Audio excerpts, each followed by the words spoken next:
¿Qué hacer ante un accidente eléctrico?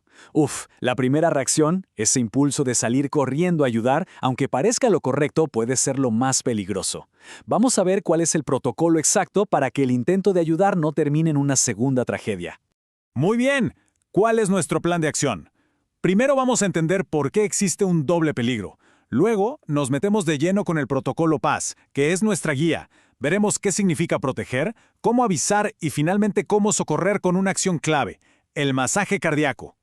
A ver, antes de mover un solo músculo hay algo que es crucial entender. Y es este concepto del doble peligro. Y es que en un accidente eléctrico no hay solo una víctima potencial, hay dos. Y esta es la pregunta del millón, ¿no? El instinto nos grita, corre a ayudar. Pero en una emergencia de este tipo, ese impulso puede ser fatal. La razón es muy simple. La fuente de peligro, la electricidad, sigue ahí, activa. Piénselo así, la víctima inicial se enfrenta a daños gravísimos, ¿no? Quemaduras, fracturas, incluso un paro cardíaco. Pero, ¿y la persona que va a ayudar? Se enfrenta exactamente al mismo peligro, la electrocución. Por eso, la escena no es segura para nadie. Y bueno, para no improvisar en medio del caos y actuar de forma segura, existe una guía, una especie de mapa mental diseñado para estas situaciones tan complejas. Se conoce como el protocolo PAS.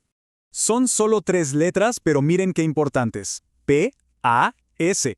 3 acciones que deben ir en secuencia, una detrás de la otra. Primero, proteger. Segundo, avisar. Y solo al final, cuando todo lo demás está hecho, socorrer. Vamos con el primer paso, que es, de lejos, el más importante de todos, proteger. Antes de siquiera pensar en la víctima, hay que neutralizar el peligro, y el peligro es la electricidad. La seguridad es lo primero siempre. Aquí tenemos 2 caminos, y el orden es clave, no se puede alterar.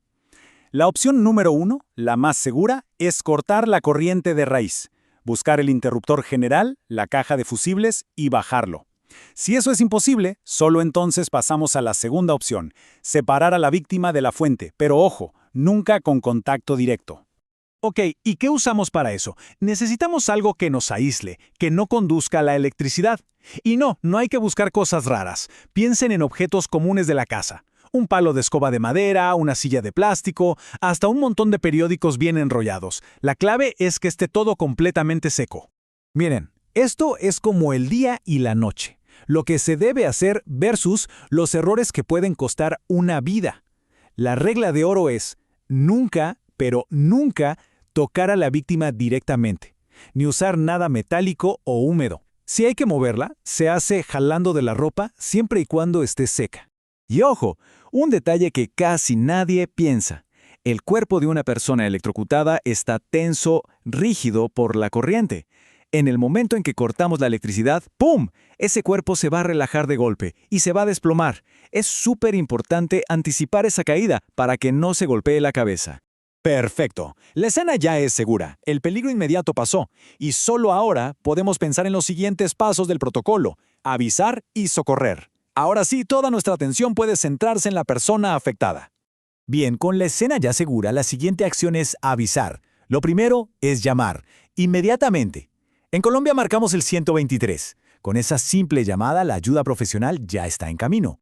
Y mientras esperamos a que lleguen, no nos quedamos de brazos cruzados. Hacemos un chequeo súper rápido, una evaluación primaria. Es muy simple, solo hay que ver 2 cosas en este orden. Primero, si la persona responde, si está consciente. Y segundo, si respira. Y aquí viene la pregunta que lo cambia todo. ¿La persona está consciente?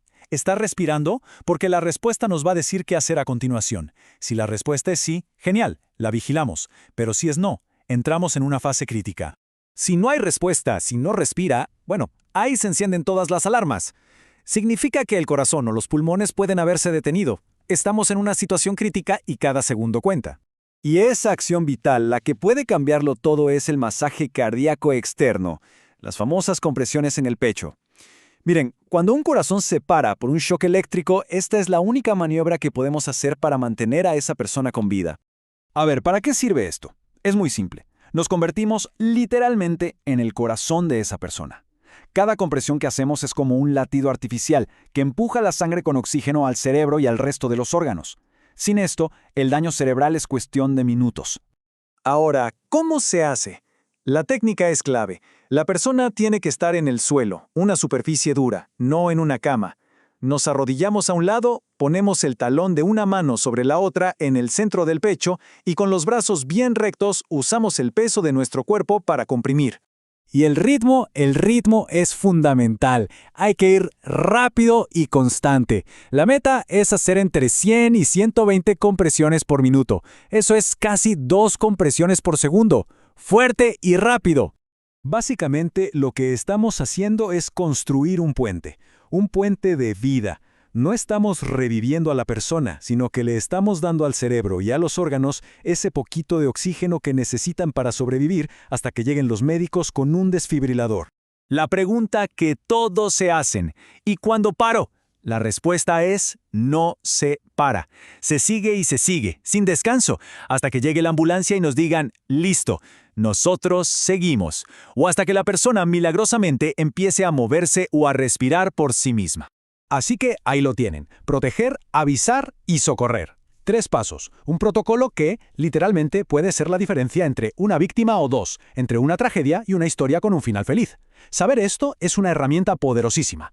La cuestión ahora es, ¿vamos a guardárnosla o a compartirla?